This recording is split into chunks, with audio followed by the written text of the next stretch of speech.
What a brilliant guest I have this evening. The guy's an absolute legend of the boxing game.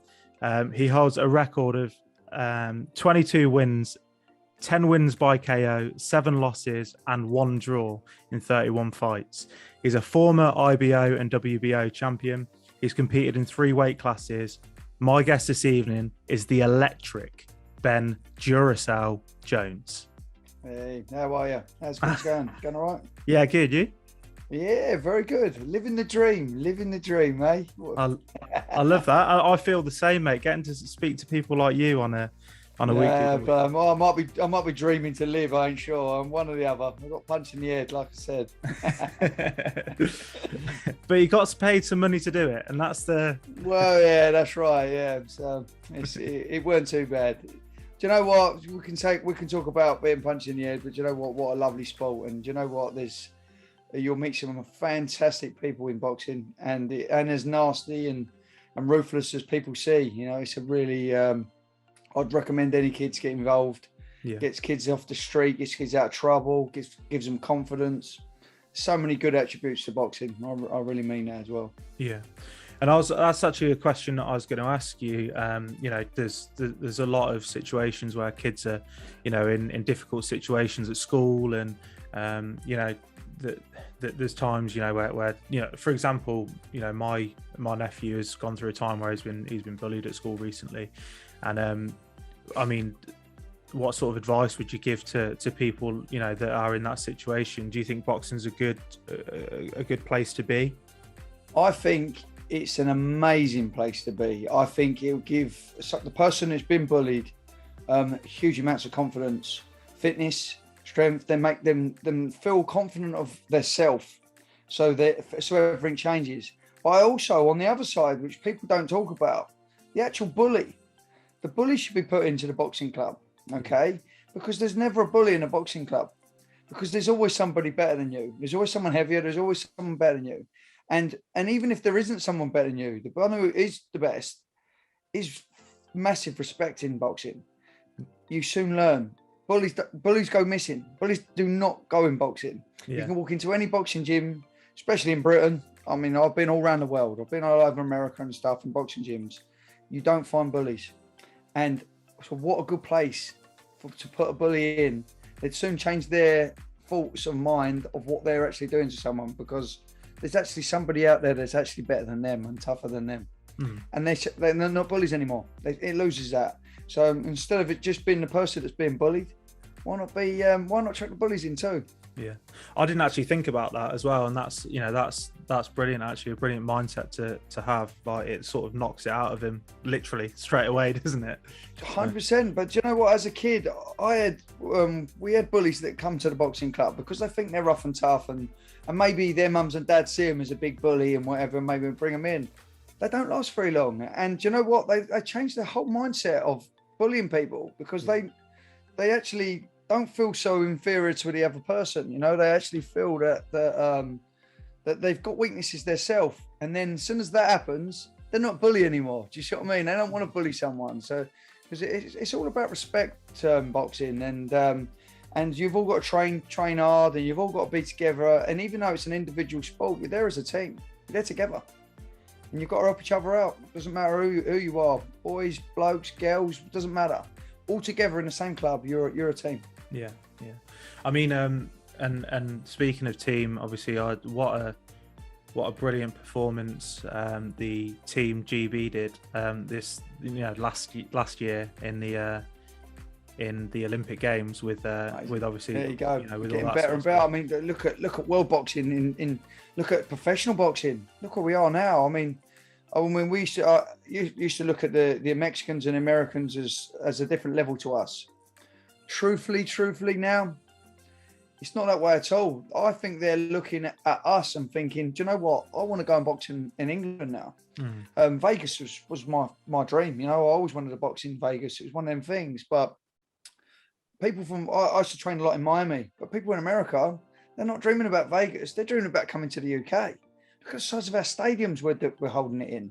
Huge. You know, we're at Wembley Stadium. You've got 90,000 people there.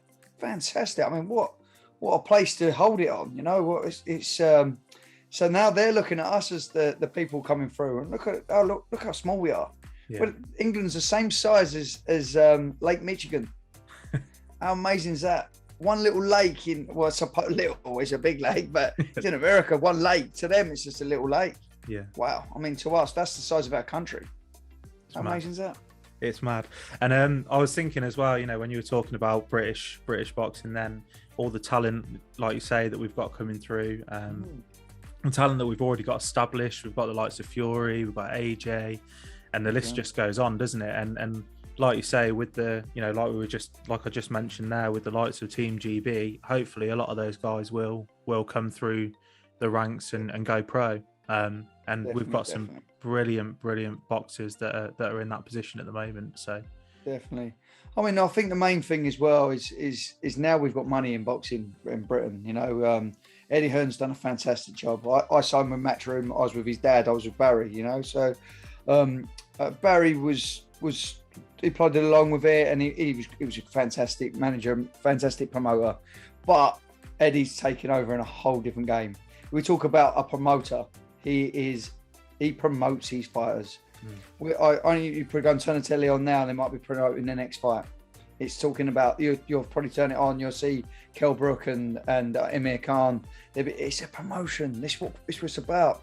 When I first started, there wasn't much promotion really. You didn't know who was fighting the weekend. You had to be a boxing fan to do it. Yeah. As in now, don't matter if you're a boxing fan. You turn the telly on, you know it's happening. You know, so she's fantastic for the sport. You know, and this to bring all the youngsters, the Olympians, and everything through and make us better and better and better. And he's doing a fine job, if you ask me. Yeah, I agree with you on that. I think it's really interesting how far it's come over the last sort of, I'd say, 15 years, and where we are now. But I guess on that, you know, you're talking about where you were in your career and what it was like then and what it's like now.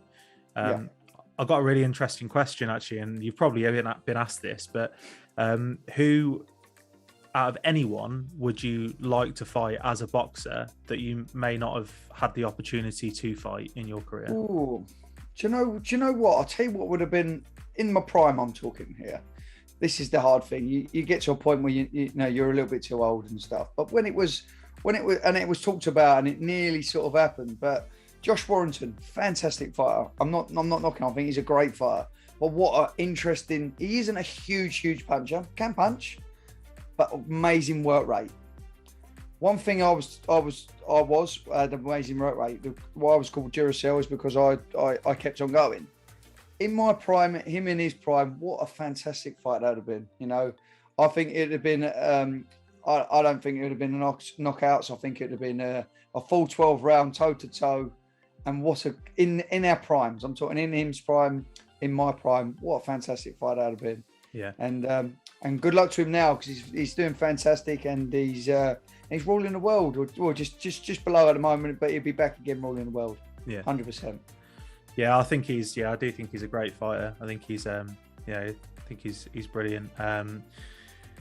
I'm interested to see how this Amir Khan fight goes. So am I. I mean, a little shame that it's happened at their older ages. Yeah. Not going to be the two best, Amir Khan and Kell Brooks.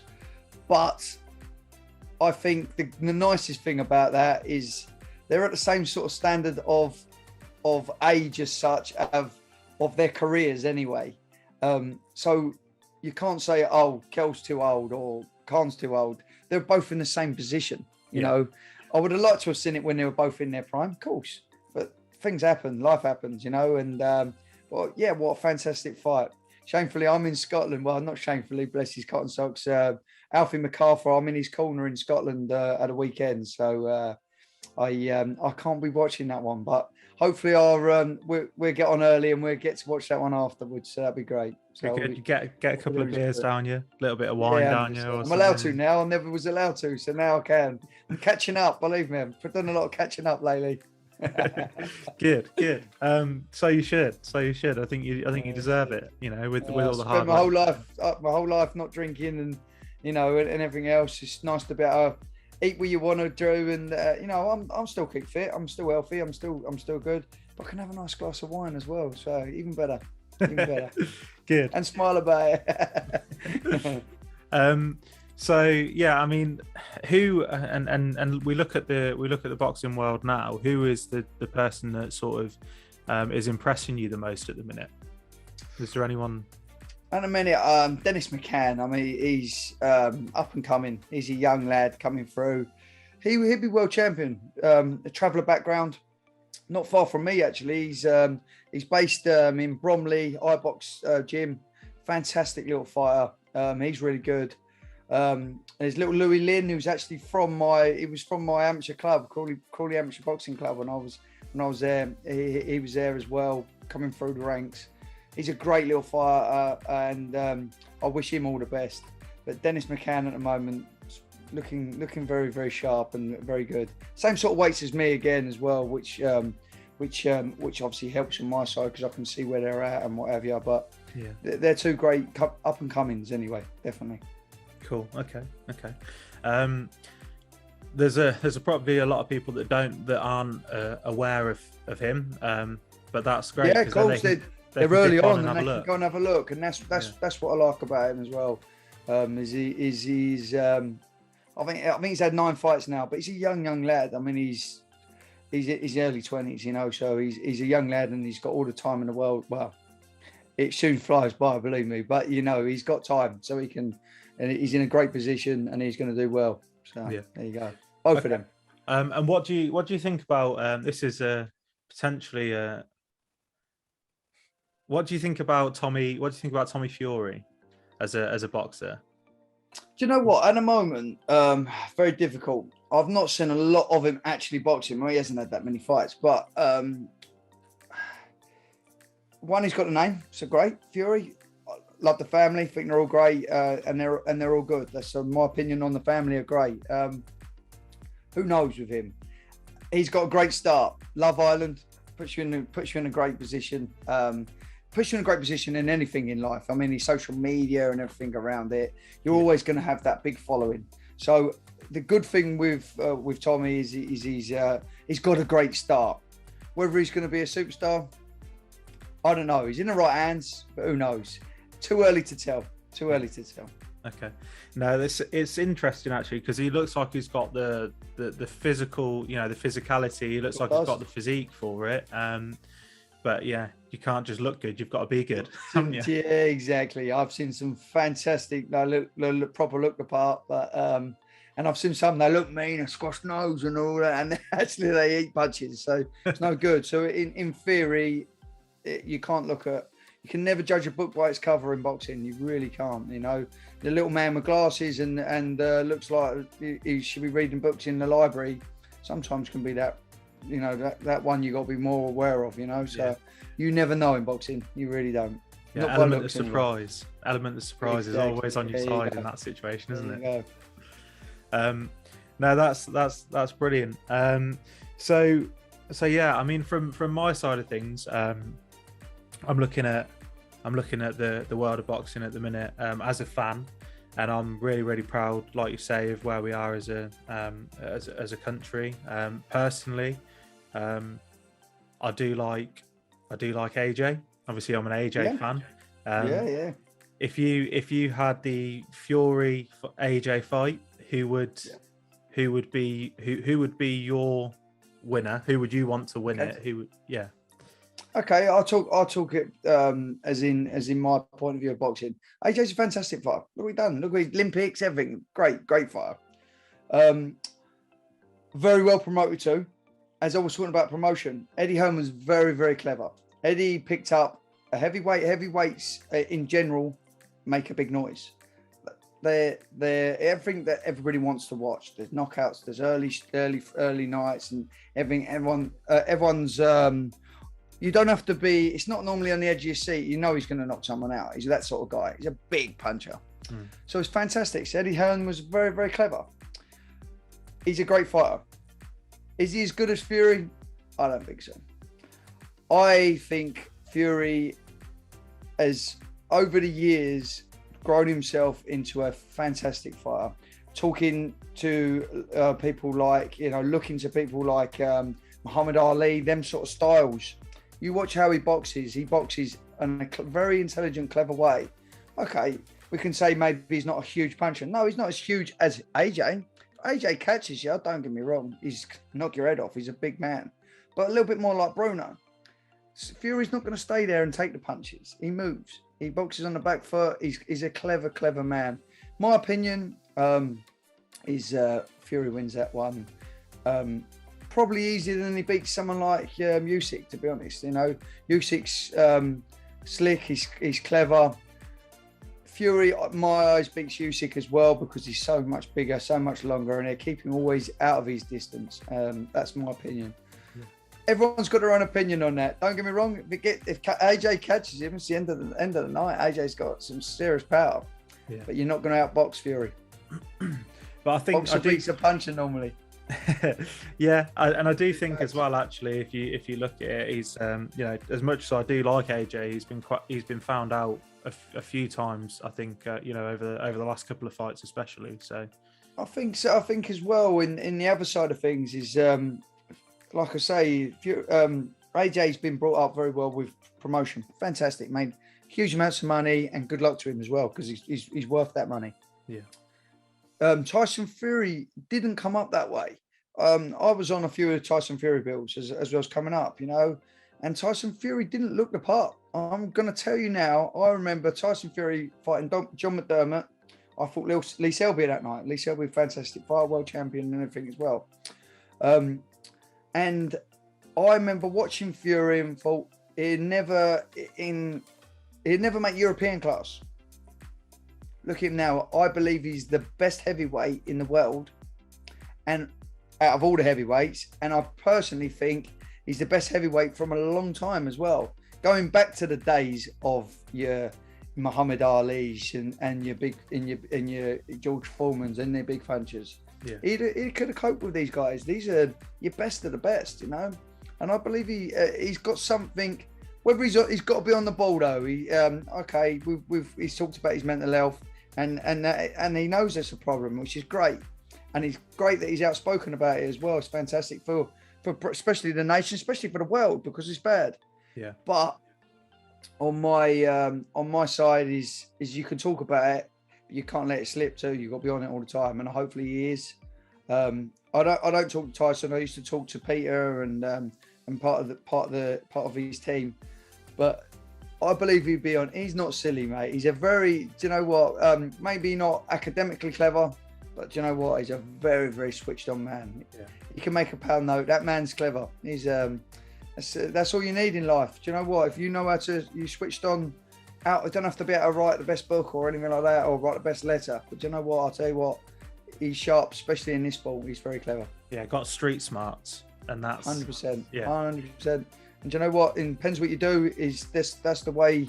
That's the way to do it. Especially in boxing, you don't have to be. You don't have to be able to write novels. You just got to know what you're doing in that ring. And do you know what? The cleverest people don't know what to do in the boxing ring. Yeah. So how it works, No, that's really interesting actually. Thank you for that, because I wanted to sort of pick your brains on what you thought about, I guess, those two fighters, because that has been talked about quite a bit over the last couple of years, regarding whether that's going to happen, whether it's not going to happen, and obviously with the shock of AJ losing recently, we didn't think it would happen, and there's still talk of that might happen at some point in the future. So yeah, it's a bit all up in the air, isn't it? But it'd be a little bit like the Brooke Khan, when I think it sort of, I mean, now or actually before the Usyk fight when AJ lost, that would have been the ideal time. But things don't work like that in life, and it might come to the case that maybe AJ will go and fight Usyk again. Hopefully he wins. If he doesn't, I don't think he's going to beat Usyk. But if he loses, then it'll be a rebuild. He'll go and fight again, and then it's still going to be a huge match in Britain. I mean, to British fans, it's a huge match. And you never know when you can punch as hard as AJ. You never know. You've only got to get hit with one big punch. End of. Yeah. You don't get paid for overtime in boxing. It's true, believe me. Okay, so coming away from, because we've spoken a lot about all these other boxers and all that sort of stuff, but I've got you on the show with me, so I've got to speak to you. I've got to ask you the questions that I wanted to ask. So one of the questions that I had was around, you know, the first one was, what was the hardest night for you in your boxing career? Which one sucked the most, I guess, and also which one was the best night? So I want to know, obviously, both, just to see the comparisons. But course. I think let's talk about the best night. I mean, the best night, I think it's got to be either winning English title was a fantastic night for me, because that's the step of everything. That's the step to the new level. Yeah. Winning English title, I fought Akash Bhatia, fantastic fighter, England rep, was classed as Maloney's. He was a Maloney's fighter, and classed he was going to be the next world champion. And this is what it was all about. It's all about Akash Bhatia. And sadly about it is he retired after I fought him, which was so sad, because in theory he retired so early, never give me the recognition. If he'd have carried on and showed how good he was, everyone would have gone, wow, and Ben Jones beat him, you know, because he was that good. Which is a little bit of a shame, but that was a fantastic night. And then obviously winning the WBO Intercontinental, which got me number 4 in the world. That's you know, something else. That was a great, other than I spent about the next 3 hours because I had a massive cut under my eye and I had to go in hospital and stuff. Other than that, it was a brilliant night, you know, and I slept all night with a belt, so yeah, it was good, you know. They were my two, or you know, one of the two best nights of my career. I loved them, you know. Yeah. My worst nights of my career were two things again. Later on in my career, obviously, I fought Reece Bellotti. Fantastic fight. I'm not knocking Reece, but it was past my time, you know. And I'll tell you, it wasn't so much past my time. I was still a very fit man. Problem is, I couldn't make the weight, and I just needed to have someone behind me saying, "Listen, Ben, you're not a featherweight anymore. You're not even a super featherweight. You're a lightweight. What you doing?"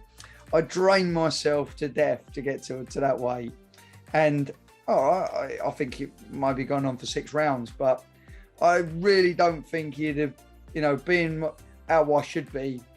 I don't believe he would have been in my not so much in my league. He's a good fighter, but I don't believe he'd have kept with me. I think my work rate and everything would have been great, and that's not knocking him. I'm just saying that's me, you know. Yeah. But I sort of put it down a little bit to age and stuff, but I should have been advised and slowly moved up through the ages. Weirdly enough, I started at super feather, went up to lightweight, and went back down to feather, which went around the wrong way. I should have been advised a little bit better, but that's life, you know. You can always go back in life and say, I wish I did, and this and that, yeah. And that's life, of course. So they're my bad times. Probably my most shocking one was the draw. Hopefully you can still get it on the YouTube. Actually, I had a draw. It was on Sky Sports. I fought. I think it was a Scottish lad. I can't remember his name. And Sky Sports said, "Oh, what a great fight for Ben. I give him 5.5 rounds out of 6. Nice, comfortable fight for Ben. It's good because the guy's tough." Yeah. I give it as a draw. I was like, honestly, I don't even know if I'd have given him half a round, but give him half a round, you know, one of them. And that's what Sky Sports said. The whole of Sky Sports was saying it. The next minute they went, "Oh, that's embarrassing." Last time they were saying, never should a referee judge a fight as well as try and referee it, because you've got too much to do. I'm not knocking the referee. I'm trying to say, you're trying to split the people up. You're trying to keep out of the way. You can't judge it as well at the same time. It's too much for you to do. And that should have never have happened. It happened and it did, and that's life. So that was a bit of a shocking one too.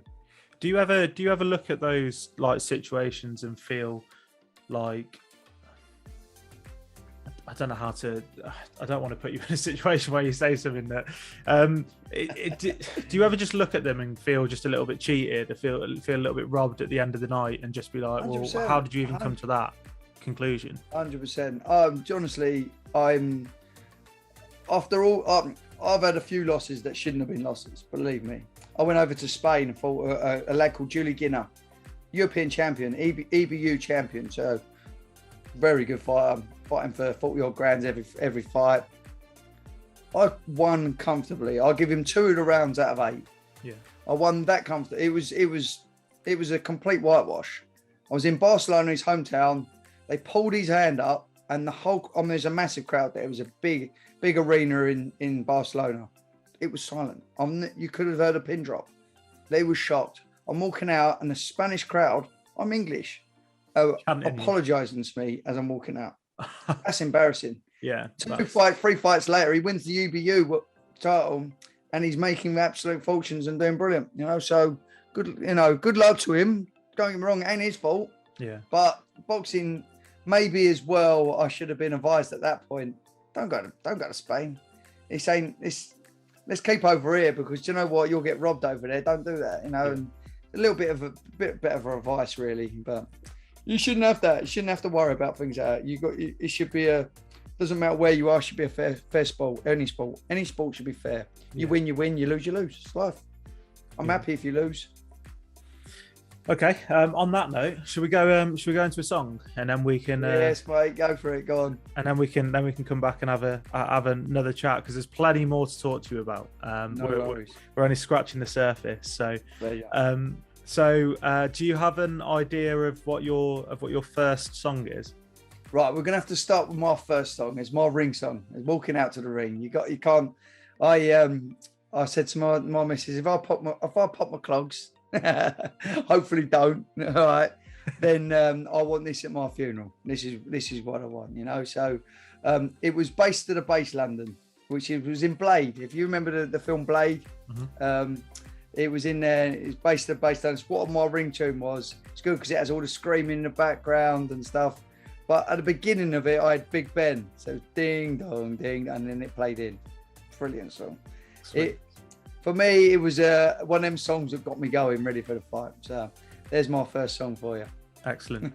All right, we'll be back after this.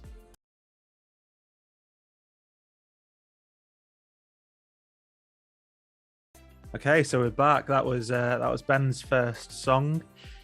So yeah, we're back into it. So the big question that I wanted to ask you, and I was told that you would love talking about this. So you know where I'm going with this, I think. That's worrying. Go on. YouTube boxes. Okay, yeah. What are your thoughts on that whole thing that's going on? Do you know what? We can talk about this in 2 different ways. If you're actually thinking about it, it's quite a good thing in some ways. It's getting people interested in boxing that didn't really have a clue about boxing, but they're interested in the YouTube guys. Yeah. So it's bringing more people to boxing. Okay. If we talk about actual YouTube boxing, no. I mean, okay, they're earning fabulous money and making a bit of a scene out of something that they're not really boxers. Do you see what I mean? It's there's, in my eyes, boxing, you should have to get to a certain level as amateur, and then you should be turn professional from that level, and you progress on. And that's how I look at it. With these YouTube boxers, most of them have never had an amateur fight in their life. They've got millions of followers, so I tell you what, I'm going to do this and I'm going to make millions straight away. Yeah. There's a sort of a stage that I think a hierarchy you have to go through to get to the top, and I feel like they've jumped to higher than I've ever thought. I was a good fighter, and they're earning millions on massive stages with millions watching all around the world, which is a little bit upsetting in them ways. But is that a jealous thing? Maybe. So I don't knock them for that. I don't knock them for what they do, and I knock them for the trying. But maybe the sanctioning should be a little bit different, and maybe they should have to. Because in the end, you can make a mockery of boxing. You can end up thinking boxing just become, anyone can box, because the bloody Joe Blogg's down the road's boxing now because he's got the best Facebook in the world. You know what I mean? That's nearly what's happening, Yeah. And it's sort of happened a little bit in my career. I remember back in the day, a long time ago now, and I was at a Frank Warren fight. I was with Barry Hearn at the time. And I was at a Barry Warren fight, and he said to me, "What's your Twitter?" And I was like, "What? Twitter?" I was like, "Nah, man, I've got Facebook." I was like, he was like, "Do you not do Twitter?" I was like, "Nah." And it was like a little bit like, that was a bit of a, that we'll pay him less money sort of thing. He's not got a big enough following. Well, luckily later I got myself a blue tick and I ended up building up a bit of a following for part of my career. But the boxing's like that now. It's about who follows you and stuff, which is sometimes a little bit of a shame, you know, because you could be a fantastic fighter, but you haven't got that following, or you haven't had that promotion to make you that thing. And it can make boxing a little bit of a mockery, you know, and especially when some of these young lads have come through, they've been absolute fantastic boxers as amateurs. They fought for England. They might not have gone to the Olympics because that normally gives them big followings as well. But they're great and they're ready, to, you know, there or thereabouts. But they get nothing because they're not really. They've got to go and build the hard way.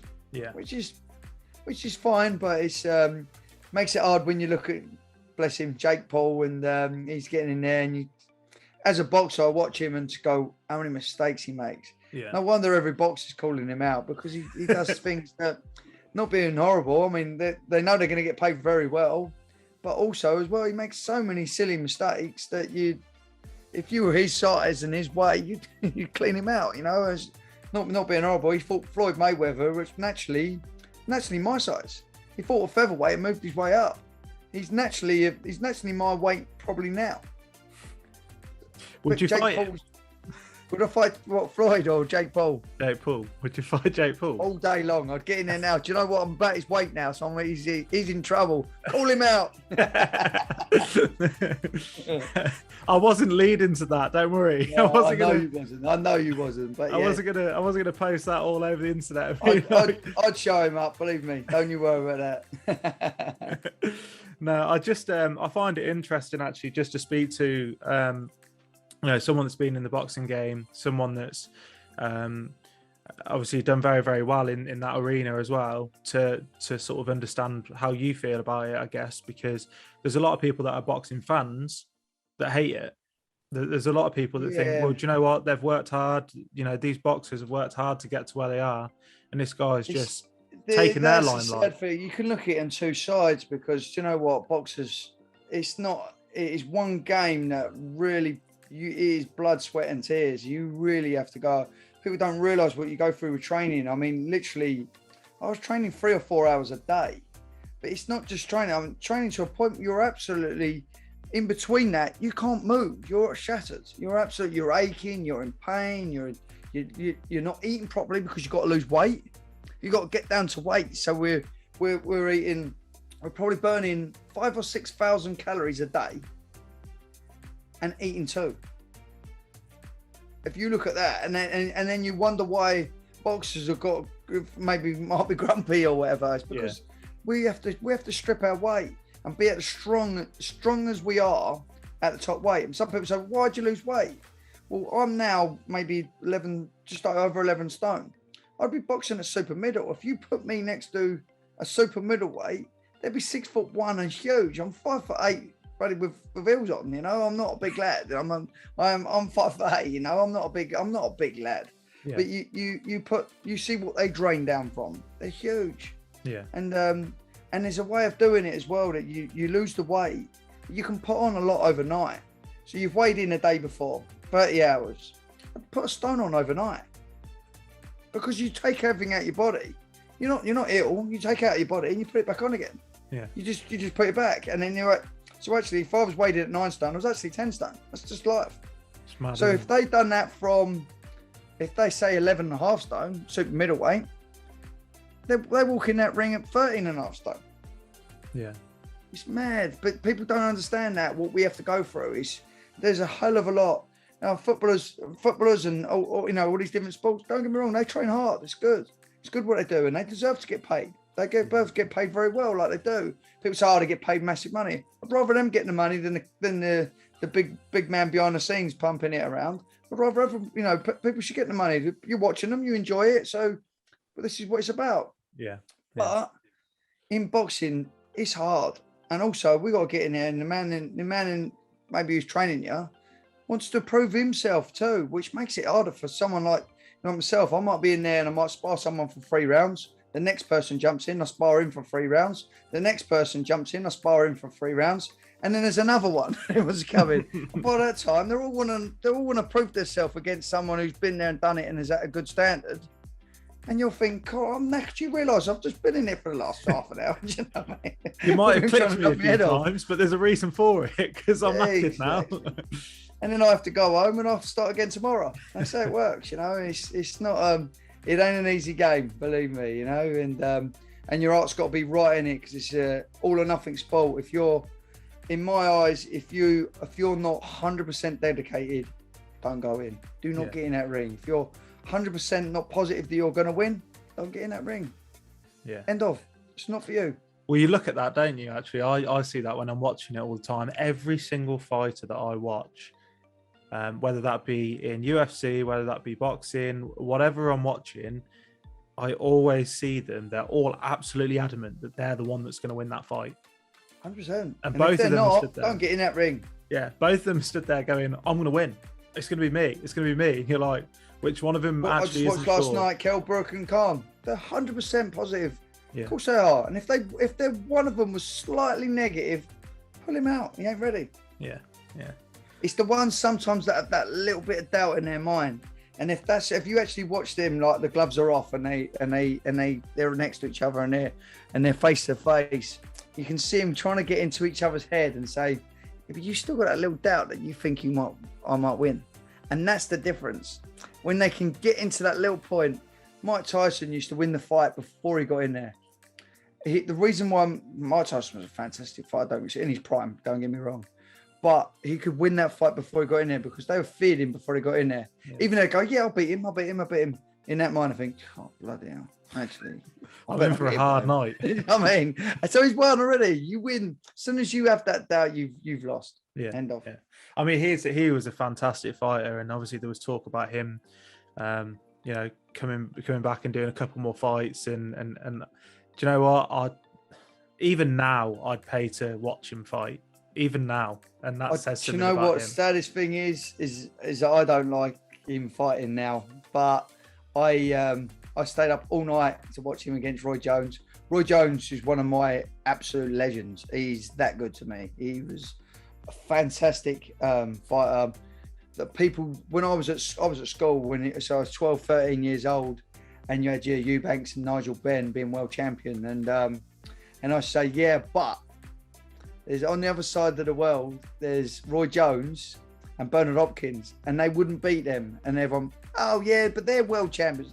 No, they're world champions on the other side of the planet. There's 4 world titles, and people didn't understand that. Yeah. But they were that good. Nigel Benn and Eubanks did not, in their primes, did not want to fight them two, because it would lose all their legacy. Their promotion was brilliant over here. Yeah. Mate, don't get me wrong, but they were great fighters too. But Hopkins and Roy Jones Jr. was special. Yeah. That special at that time. And people don't realise that and didn't think about that. You just mentioned one of them. You mentioned one of them there, and their son is just kicking up an absolute storm at the minute. So obviously you mentioned Nigel Benn, but Connor looks like the real deal. I really enjoy watching him. Do you know the weirdest thing? I watched him for probably his first 5 fights and went, never going to make it. Really? And do you know what? I'm normally the person.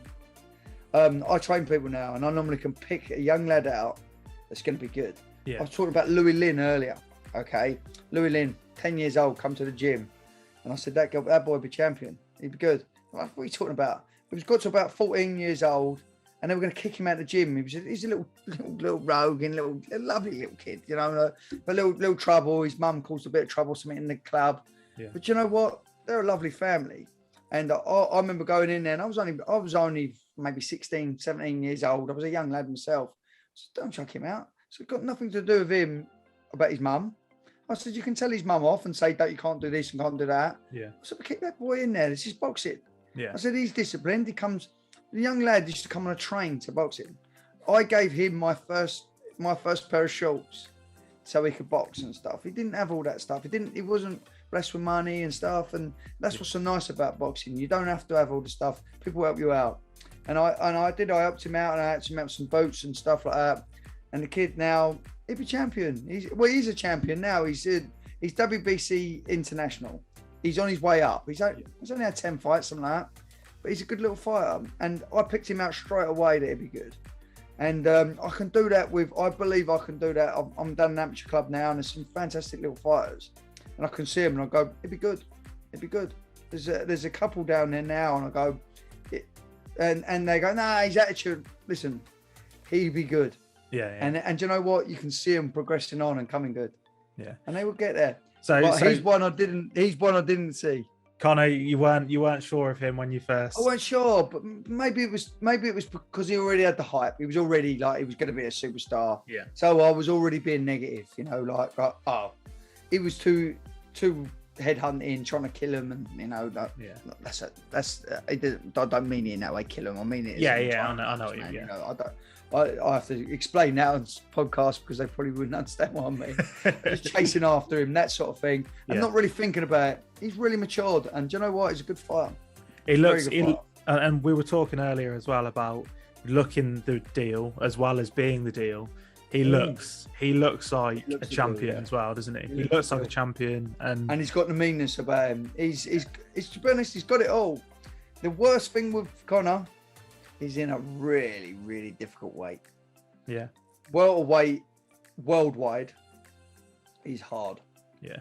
We've just walked away from your Manny Pacquiao's and your Floyd Mayweather's, but you know what? They've left behind still 6, 7, 8, 9, 10 amazing fighters, and it's a difficult road. But yeah, good luck to him, and I wish him the best, and I mean that. I really do. He's calling for it, isn't he? Like I think in his last fight, he was sort of saying, "I want bigger names. I don't want to."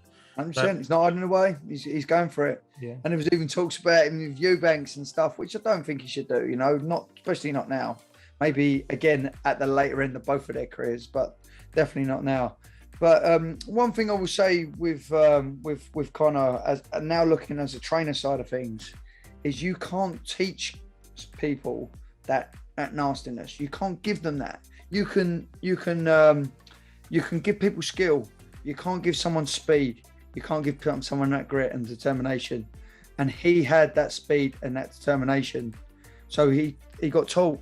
Tony Sims is a fantastic trainer, and you know what? He's got him. He's nurtured him. Luckily, with his dad being who he is, and he can, and they've got money behind him to be able to say, you don't have to go work. At that time, I was working. I was plumbing and stuff. I was trying to do a job and do that. Yeah. Luckily, he can be in the gym a hell of a lot more. He's got that more time to learn. And you know what? All of a sudden, wow, where did he come from? Yeah. From my rawness, what he had, to all of a sudden great. Yeah. And I think, do you know what? Strangely enough, Ricky Hatton's boy, he's been, in my eyes, not good at all. I love Ricky himself. He's a fantastic fighter. Absolutely brilliant. His boy's been quite under par. But the two things I just said, speed and power, rawness, you can't give people. He does have. Yeah. If someone will get hold of him, someone will get hold of him. I don't know whether Matt should, is his uncle, obviously. So it's a little bit harder for Matt to give him a slap around the head type thing. It's his uncle, and you don't look up to him so much. Maybe he needs a total different trainer so he takes him in under his wing and says to him, this is what you do. Yeah. And he'll be a different fighter too. Yeah. I think he's got it in him. Well, of course he has. Look at his family. Like they're all boxers. But I believe that he just needs reining in the brilliance he's got, and making him better. It'll happen. It will happen. You look at him as well. It's like as his appearance, it's like a carbon copy, isn't it, of his dad? Like, when he was younger, they look so similar. It's like the spit. 100%. And do you know what? Is if you actually look at Ricky was a fantastic amateur as well, which people don't realise. And his son hasn't had that whole massive background with him as an amateur. So he's learning on the spot. That's the thing. Is Ricky had already learned a hell of his whole background. So he now Ricky's not short of a few bob, and hopefully he can be taken under the wing and say, right, listen, this is what we need. I think I don't want to speak out of turn with this, but I think not because he's not a good trainer, but I don't think Matthew's the right trainer for him. Not because he's not a good trainer, because he's his uncle. Nothing to do with him not being the right trainer. Because he's his uncle, I think he needs someone he don't know, someone he fully respects, and someone goes, "Oh, if I say jump, you don't just jump. You say how high? Do you see what I mean? Yeah. And you do what I say." Yeah. As in, I think with Matthew, it's like, "Come on, you're late. Get in. Come on." Yeah. Maybe it's totally wrong, but I do believe if my uncle trained me, you'd have a whole different sort of dynamic with life. It's all a bit of fun, and it's a little bit. And I think maybe he needs to be reined in a little bit. I don't know. I don't know. Yeah. We see, but I think he'd be good eventually. And a lot of people would disagree with me with that, but I think he'd be good. Yeah, I think there's, like we said at the start, like at the start of this whole podcast, we spoke about how there's so many good boxers up and coming, and it's nice to see so many family names remain in the boxing in the boxing arena as well. You know, we talk about the Ben family, we talk about Hattons, Eubanks. All our legends. My legends have grown up. You know, they were everything. You know, they were reasons why I was in boxing, sort of thing. You know, which is great. And obviously, yeah, that's amazing, and obviously all the legacy there. And then you know, you look at the other side of boxing, women's boxing, and how far that's come as well. Obviously, we haven't even touched upon that, but just the fact that that feels like it's gone, you know, come on leaps and bounds over the last couple of years. And I actually really enjoy watching the female boxing just as much as I enjoy watching them enjoy watching the men's boxing as well. I think 100%.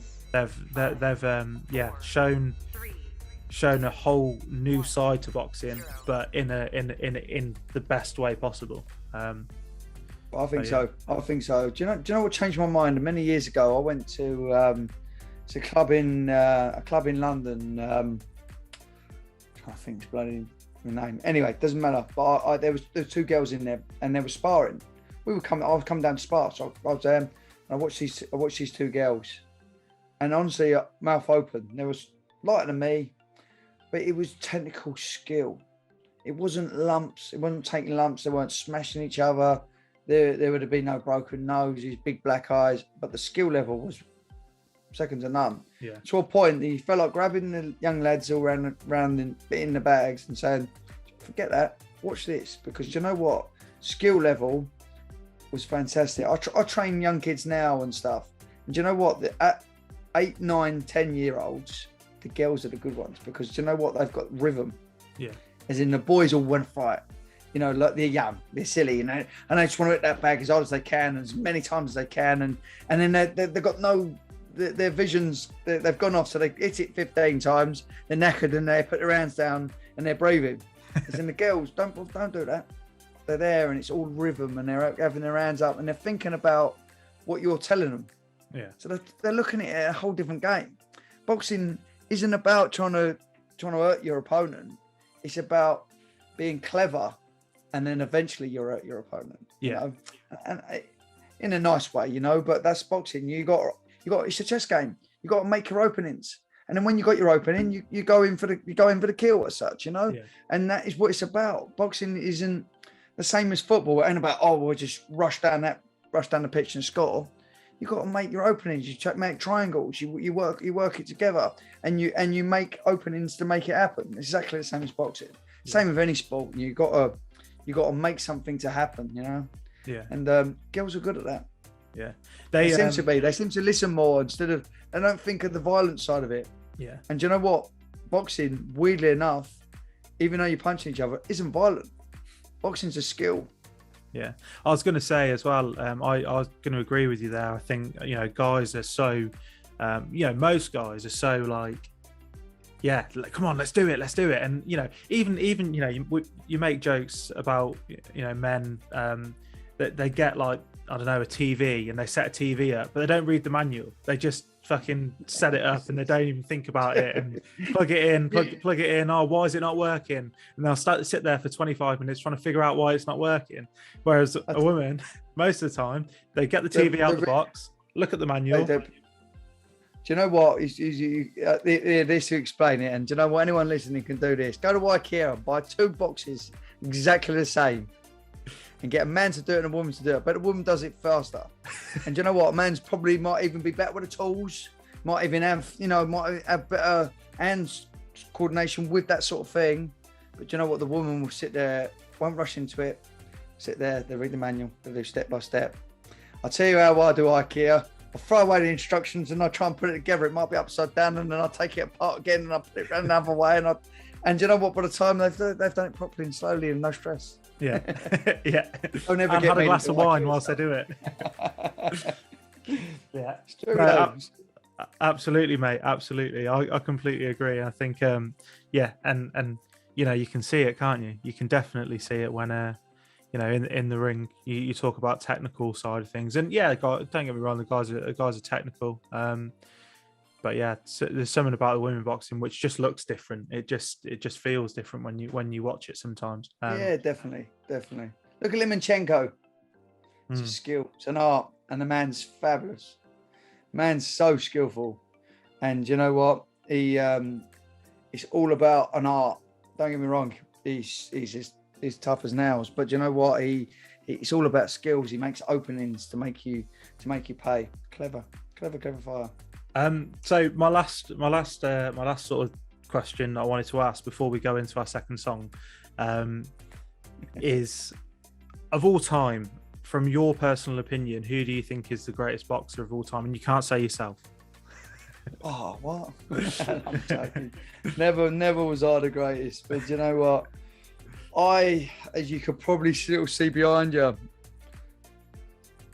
Sugar Ray Leonard Schultz. Sugar Ray Leonard was my hero. He was fantastic. Speed, power, cleverness. Okay, we'll do that down the other way. Cleverness, which made his speed and power work. Yeah. Okay. There you go. Fantastic fighter. And 5 weights. To me, was everything I wanted to be in a boxer. Fantastic fighter.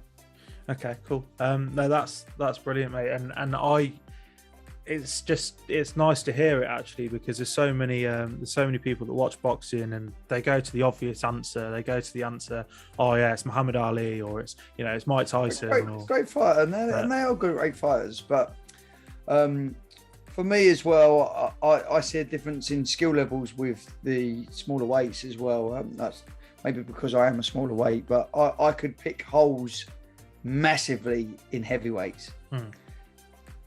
They get away with it because they're big, so maybe it's not a disadvantage what I'm saying to them. But because if I done what they done, I'd have got punished better. Yeah. So there's a different levels of how it works with different weights, Yeah. That's why there's weights in boxing. No, but I think you're right, and obviously, of course you are. But it's just interesting because it's like I say, people that watch boxing, that enjoy it and are just fans of it, that don't actually do it, their response is always those people. And it's always, it's always like it's them. And actually, when you sit back and you look at it and you look at other things like you just said there, let's be honest, like there's other great fighters out there, and it becomes less about who the greatest of all time is, what everyone's saying, but it's more of a personal preference, isn't it? Like you've got a personal preference of who you like, and me, and everyone's. I mean, I could sit here and name 10 amazing fighters, and then I could go into fighters that people go, oh, they would never have thought you'd have said that. Yeah. But it's a whole different. It depends who you want. I'm not talking about people who just knock people out for fun. It's a skill level too, that's why I've always, with Sugar Ray Leonard, is someone I've been brought up with, always loving the speed, the skill, and that's what makes the power. Yeah. Because he can make the openings. It's brilliant. Yeah. For me, that's who he was. Okay, so song 2, what have you got? What have you got for us on song 2? I'm going to go back to as a kid, a big song as I was a kid, brought up with. If I watch any sort of old videos, or back, we're talking about videos now, that's how old I am. As when I was a kid, jumping around in the front room, 3-4 years old. Bob Marley, Buffalo Soldier. I mean, it is a song that gives me big, big memories of childhood and happy times. That to me was most of Bob Marley songs, to be honest. But Buffalo Soldier was a big one for me. Cool. We'll be back after this.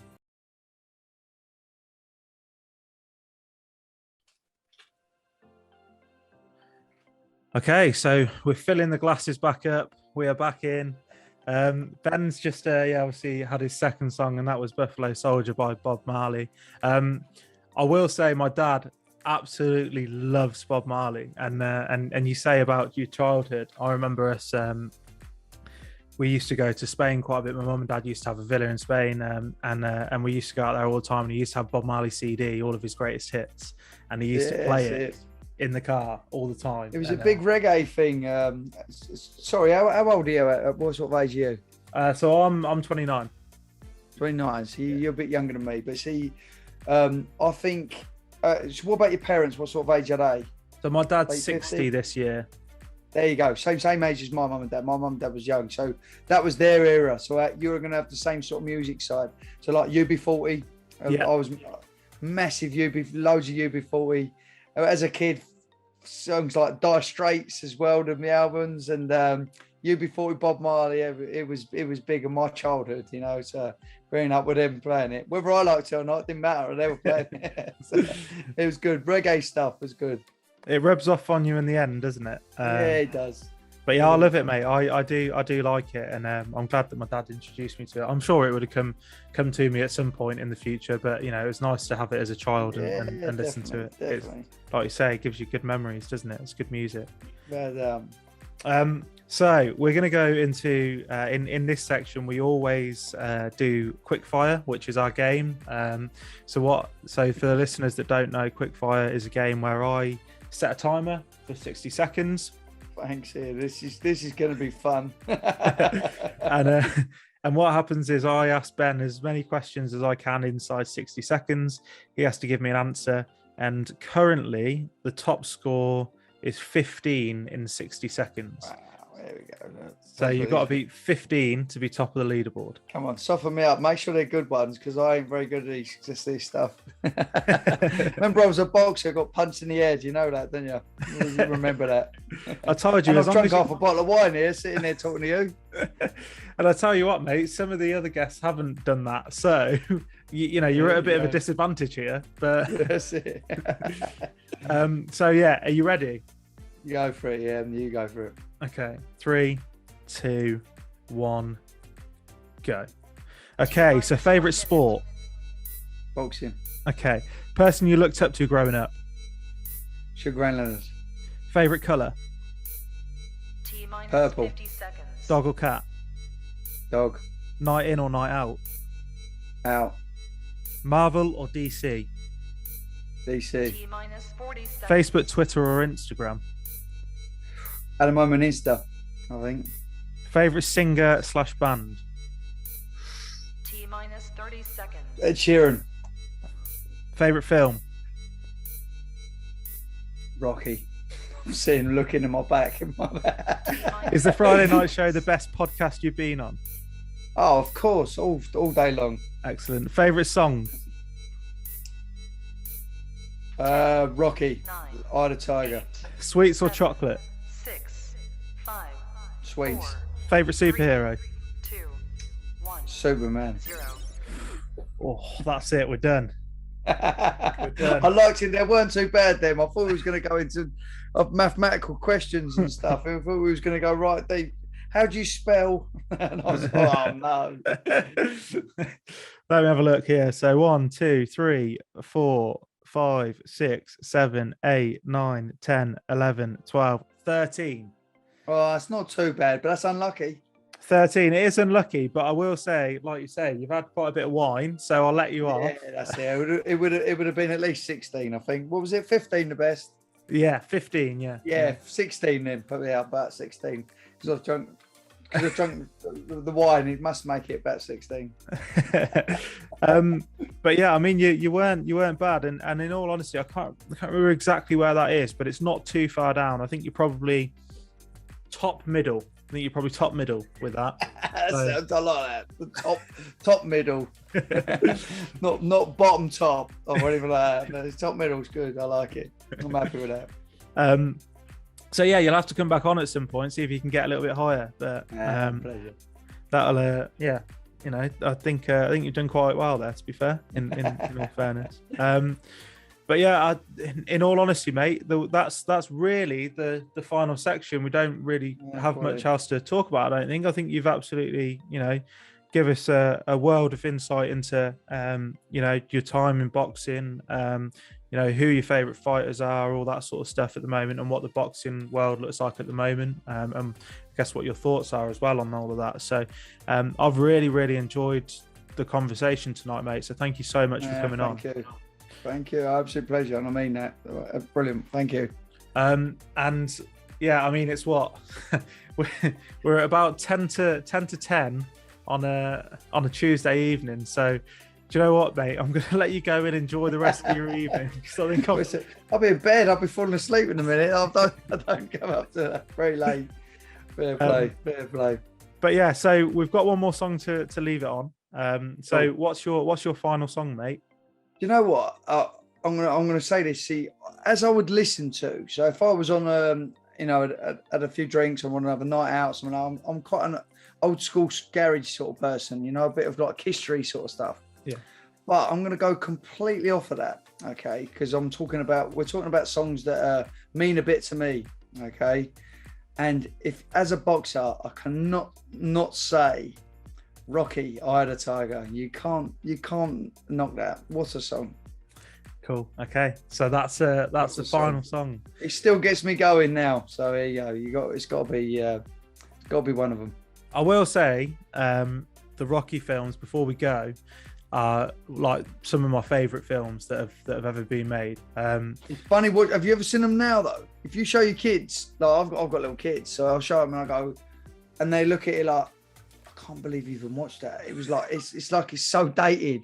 Yeah. But to me, they like sculptured my life. Yeah.